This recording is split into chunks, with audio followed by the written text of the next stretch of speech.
Hello everybody, welcome to the third video in this series where I show you how to make this Dark Souls 3 inspired environment in Blender. In this video I'm going to start adding some details to the main hallway here. Most likely I'm just going to work on this sort of little arch structure here where I'm going to use a similar technique that I used up here with these kind of bricks that are all kind of a bit all over the place. And for these pillars, I think I'm going to make a similar design to the front ones here, but I'm just going to change it up a bit, maybe keep them a bit smaller than the height of these first ones. And then I'll see how long that takes. I might just do that for this video, so I'm going to get started with these bottom ones here. So for now, just to simplify everything, I'm just going to delete all the duplicates, so I can only work on one, and then I'm going to remake, just put them all over the scene again afterwards.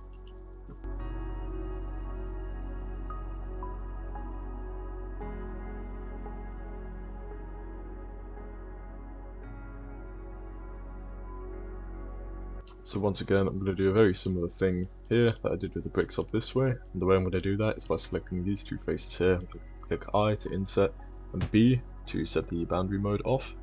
And first I need to remember to set all my vertexes together, and then I do that again. So I, B, and get it to the general shape I kind of want, maybe this kind of size. Then I'm just going to go F3, bridge faces, and delete this one down here. Now, same thing as I did before, I just need to separate each of these sections to make them kind of individual bricks. I'm also going to delete half, so I'm doing half the amount of work that I have to do. So grab this guy, then just grab all of them, go loose parts, and now everything's its own object. So while I'm here, I'm going to quickly add that bevel. Kind of want it to be a similar size to the one up here, so that's like, yeah, really small basically. Something like that will work fine. And now just add the same thing to all of the objects. And now I just need to add the faces in.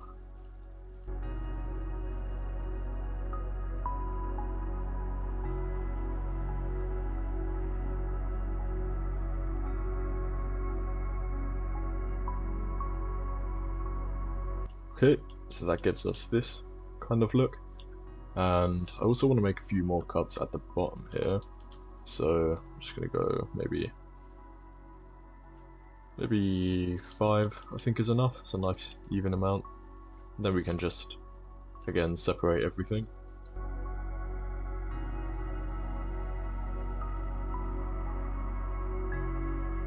Okay, so I'm happy with this. I'm also going to add one quick detail. I think for this brick at the top here, I'm just going to add an edge loop and make sure the scale is correct. Then grab the top half here, and if you're looking at the reference image, you'll kind of see what I'm doing. It's just sort of copying a similar design to make it look a bit less just kind of the same the whole way around. This makes it adds a bit of detail to make it look a bit more interesting, so I don't need these extra edges up here. And now the bricks on both sides will have just that nice little ledge coming out. And I'm also going to go to the bottom one and kind of make them a bit bigger down here.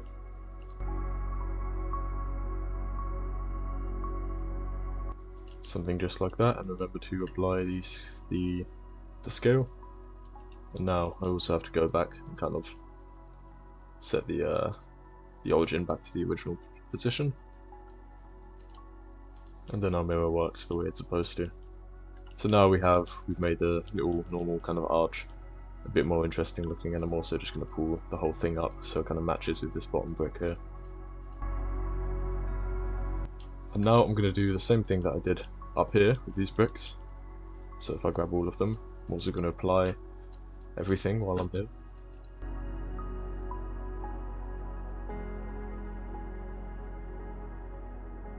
Okay, so now that I've got everything ready with its own origin and the rotation and scale have been applied, I can go up here to transform and randomize. So I'm just going to do a similar thing again. I like to just kind of play around with the X to figure out which way that's facing. So if I move this a little bit like that, again, never do it too much, just a tiny amount, and it makes a kind of a huge difference. So the Z. Then the scale, once again, I'm going to do like the smallest amount, because too much will instantly make everything not kind of fit together. So literally a tiny amount like that. Okay, and I am happy with that. That looks a lot better. Now I'm going to do the same thing, but on the inside here with like slightly smaller bricks.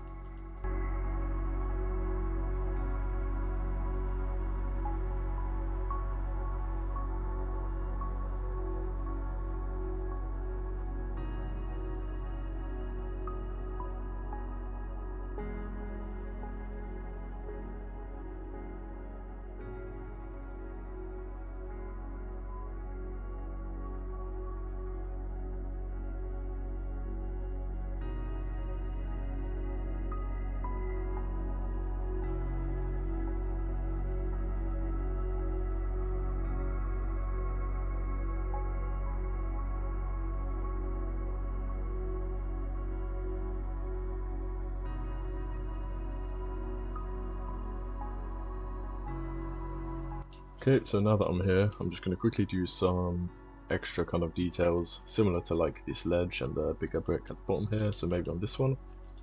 I'm just going to do the same thing. So I actually made a mistake, I added the bevel first. You can see how that looks with the bevel. It kind of ends up going a bit weird, so I'm just going to go back a bunch of steps, and then I'm going to do that.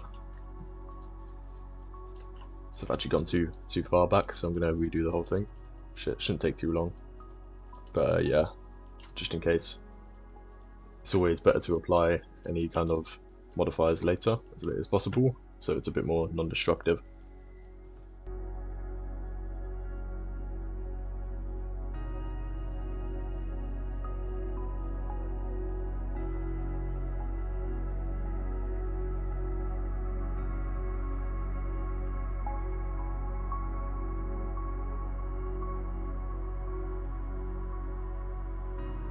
Okay, so this time I can go back here to where I have this brick, and now I can actually add that ledge. It won't get all messed up because of the bevels. I'm also going to add one down here, just to make it look a bit different from the outer arch there.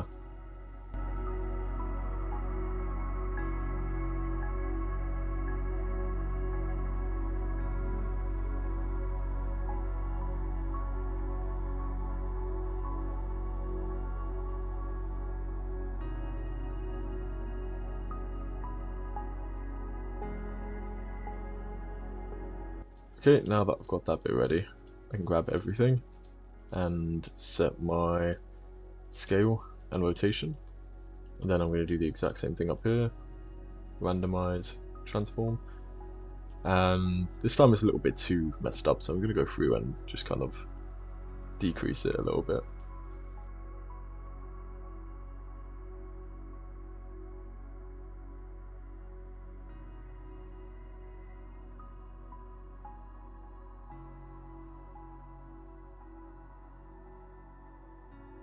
I've also noticed a mistake I've made before this. Let me just restart everything again. Is I did not set all the object transforms to their original locations. So that's going to be adding to why everything looked a bit weird then. So if I add everything to, not that one, to geometry, and I'm also going to have to, once again, kind of make everything separate. So there's a lot of things to remember, but at least the outcome is quite good when it does finally work. So now everything is its own object, apart from this one, because they're actually connected in the middle there. That should be okay, actually. Now if I go to randomize everything, it'll work a lot better.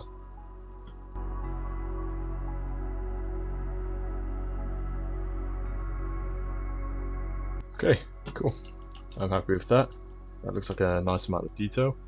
At the moment, I'm not too sure what I'm going to put in the middle here. I might just do a similar thing to the reference, where it's just kind of a little kind of ledge poking out at the bottom, then just general kind of mossy bricks coming up this way. But for now, I think this looks quite good, so I'm going to put each of these around the whole environment and see how it kind of looks like.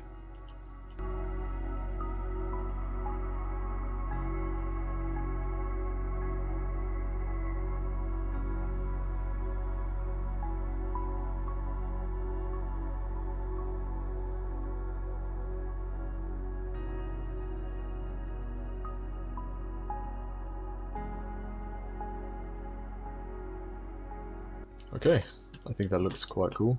It's obviously very repetitive at the moment, but I'm going to kind of remove bricks and destroy bits of it and make everything look a little less kind of uniform later on. But for now, I like what that looks like, so we can move on to building the pillar.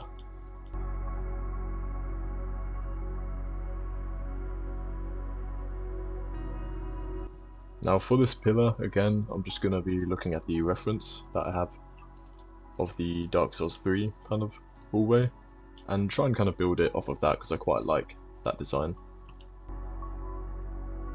And to make everything a bit easier again, I'm just going to delete 3/4 of it and just add a mirror to all those sides, so I only have to do a small amount of the work and everything else just gets applied to the rest of the mesh.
Okay, so with this shape here, I'm generally happy with it. I think I'll just make the top a bit smaller. So I'll just select these ones up here, deselect this, and if I just scale it in, I can make it a lot thinner, and I prefer what that looks like a lot more. So let's bring back the rest of our scene. And this does obviously go quite high. I wanted to make it smaller than this pillar here, so what I'm going to just do is select the base of the mesh, set the pivot and the origin there, and then if I just make sure I'm scaling from the 3D cursor, I can just drag the whole thing down. I'm going to drag it down in just the Z-axis because I don't really want to change the thickness of it. Maybe I'll bring it down around here just so it's slightly lower than this other pillar here. Okay, I'm happy with how that looks, so I'm going to switch on my snapping again and make sure it lines up nicely in the corner here. And I'm just going to continue to duplicate everything.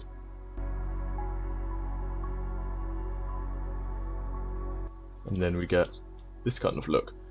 So our hallway is really starting to kind of shape up now. We have the outside, quite a lot of details. I'm quite happy with it, so we'll look again what it looks like in the animation. So the front still looks quite good, I think. Then the doors open, and you see all these pillars and all these bricks and everything at the side. And again, it looks very kind of uniform too, kind of perfect and symmetrical at the moment. And we're going to break that up by kind of damaging a lot of these pillars. A lot of them, I might just get rid of some, like you get rid of one here, here, or make it look like it's fallen over. We're also going to use a boolean to add kind of damage to it. We'll see how that goes. And then when texturing as well, I'm going to use the same texture for every single one of these pillars. But if you just grab each individual one and kind of rotate it by 90 degrees or minus 90 or by 180 degrees, the texturing will kind of be turned around, or the model will turn around and show a different side of the pillar itself. So it will make everything look, once again, even more different. So everything's very perfect right now, but soon that's going to start to be broken up. And also we're going to add these little bricks and small things inside on the floor here.